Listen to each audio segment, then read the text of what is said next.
Good morning, everyone. It's a little bit early, but I wanted to touch base with you before my day goes out of whack.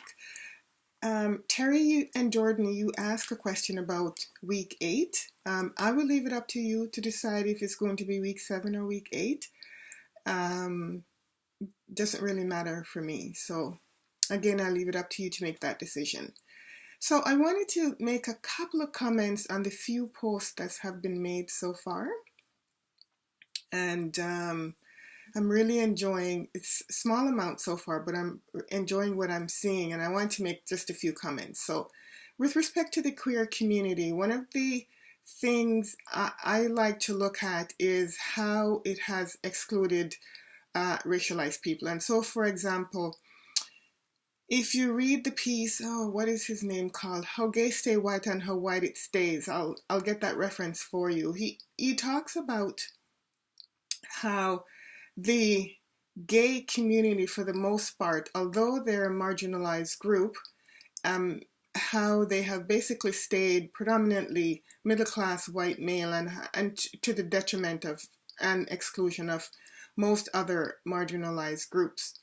So I like to pull those pieces in when I look at what's happening in the queer community. And I think for me, it's not the queer community, it's the queer communities, because there's so many different sub-communities or subgroups within those larger communities, right? And I also want to comment on social work being activist. I think sometimes we forget that actually social workers, we like to say that we began as activists, and it is true to a certain extent.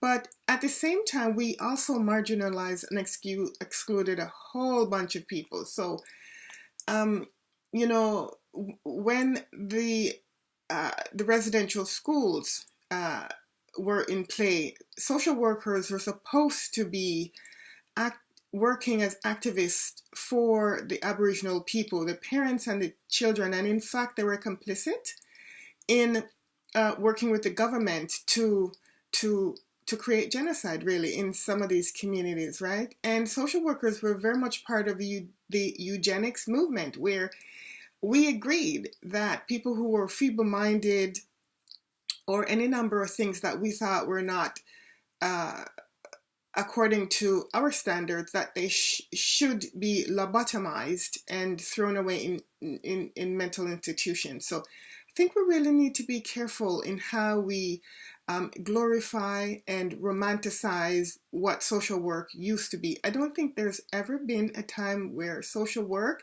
used to be okay in terms of how we see it today. And if you look, there's a book called 100 Years of Social Work Education. It's by Colleen Lundy and I forget the other author.